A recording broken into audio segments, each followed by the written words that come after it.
ले पूजा बेटा, ये पाउडर लगा ले, मैंने तेरी मौसी से दिल्ली से मंगवाया है, इससे रंग गोरा हो जाता है। सरिता जी ने एक डिब्बी अपनी बेटी पूजा के हाथ में थमाते हुए बोला।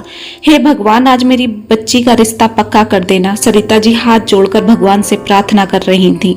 तभी बाहर से गाड़ी के हॉर्न की आवाज आई। बेटा जल्दी तैयार हो जा, लड़के वाले आ गए हैं, बोलकर सरिता जी कमरे के बाहर चली गई। पूजा एक सांवले रंग की लड़की थी, उसका शरीर भी कुछ भारी हो गया था, जिस वजह से कई लड़के पूजा को फेल कर चुके थे। अमित एक प्राइवेट बैंक में मैनेजर था। घर में मम्मी पापा और छोटी बहन, कुल मिलाकर रिश्ते में कोई कमी नहीं थी। देखने में भी अमित काफी आकर्षित नवयुवक था। पूजा से बात करने के बाद अमित ने पूजा से शादी करने के लिए हाँ बोल दिया।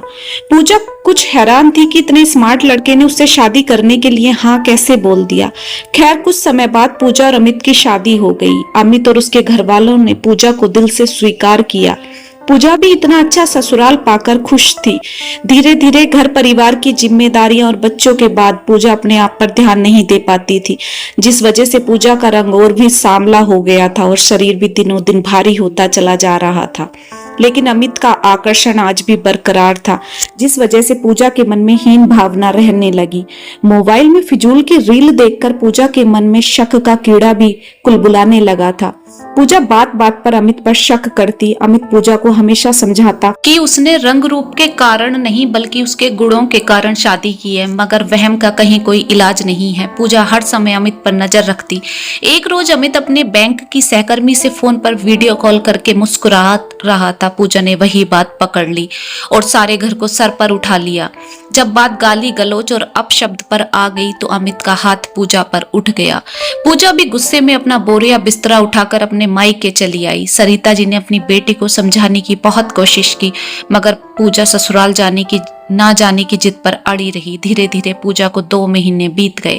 पूजा को अमित और बच्चों की याद सताने लगी, मगर पूजा झुकने को तैयार नहीं थी। जब घर में पूजा के भाई की शादी की बात चली तो पूजा के मम्मी पापा बहुत खुश हुए। ये देखकर पूजा जल भुनकर राख हो गई। क्यों मम्मी, मुझे तो घर से भगाने पर अड़ी रहती हो और उस पराई लड़की के आने पर बड़ी खुश हो रही हो। पूजा ने अपने स्वभाव के मुताबिक अपनी मम्मी को सुना दी। अब देख बेटा, हम अपनी बहू के आने के लिए इतने उतावले हो रहे हैं तो तेरे ससुराल वाले भी तो तुझे वापस बुलाने के लिए उतावले हो रहे होंगे ना। तू सुंदर नहीं है तो इस बात का गुस्सा अमित पर क्यों उतार रही है? अमित ने तो तुझे ऐसे ही रंग रूप के साथ स्वीकार किया, फिर तू क्यों अपने पति की सुंदरता से जल रही है? ये बात तो तू भी अच्छे से जानती है कि अमित गलत नहीं है, लेकिन अपने अहम की खातिर तू झुकने को तैयार नहीं है। बेटा, एक लड़की का घर उसका ससुराल होता है, ना कि मायका। तेरी जिद की खातिर तूने अपने बच्चों को भी बिन माँ का कर दिया। सरिता जी ने अपनी बेटी पूजा को आईना दिखा दिया था। पूजा की आंखों से आंसू झलक आए और पूजा ने अमित को कॉल लगा दी। अमित, मुझे लेने आ जाओ, मुझे अपना घर आना है, बोलकर पूजा फूट फूट कर रो पड़ी।